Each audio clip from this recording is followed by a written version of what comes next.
என்ன திவ்யா பாக்குற? ஆர்த்தி எடுத்து திருஷ்டி கழிக்க யாருமே வரலன்னு பாக்குறியா? அதெல்லாம் மூஞ்சி அழகாக்குறவங்களுக்கு தான் திருஷ்டி கழிக்க வருவாங்க. Hey, be serious. A plus B serious.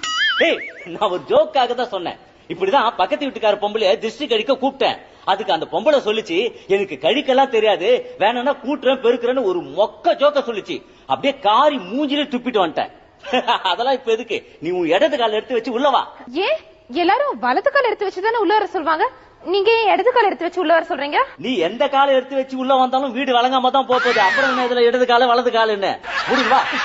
என்ன கால் வரலையா? இன்கமிங் ஃப்ரீ தானே? இன்னைக்கு நானும் ஃப்ரீ தான். கமான்யா. Oh shit. ஹாய் திவ்யா, இன்னைக்கு நான் என்ன வாங்கிட்டு வந்திருக்கேன் சொல்லி பார்க்கலாம். எங்கயாவது செருப்படி வாங்கிட்டு வந்திருப்ப. அது நேத்து. இன்னைக்கு என்ன வாங்கிட்டு வந்திருக்க சொல்லு. இன்னைக்கு கல்லடி வாங்கிட்டு வந்திருப்ப. கல்லடி வாங்கல திவ்யா, பண நெருக்கடியில ஒருத்தங்கிட்ட கடன் வாங்கி கொலுசு வாங்கிட்டு வந்திருக்கேன். இந்த போட்டுக்க. என்ன திவ்யா யோசிக்கிற? ரூம்ல போய் போட்டு வா. புடி. Divya, what's wrong with you? அந்த கொலுசு எதுக்கு தூக்கி ரூம்ல போட்ட? நீ தானே ரூம்ல போய் கொலுசு போட்டு வான்னு சொன்னீங்க, அதான் போட்டேன். ஐயோ வாட் திவ்யா, நான் உன்னை கால்ல போட சொன்னேன். ஏன் திவ்யா யோசிக்கிற? தயவு செய்து கால்ல போடு.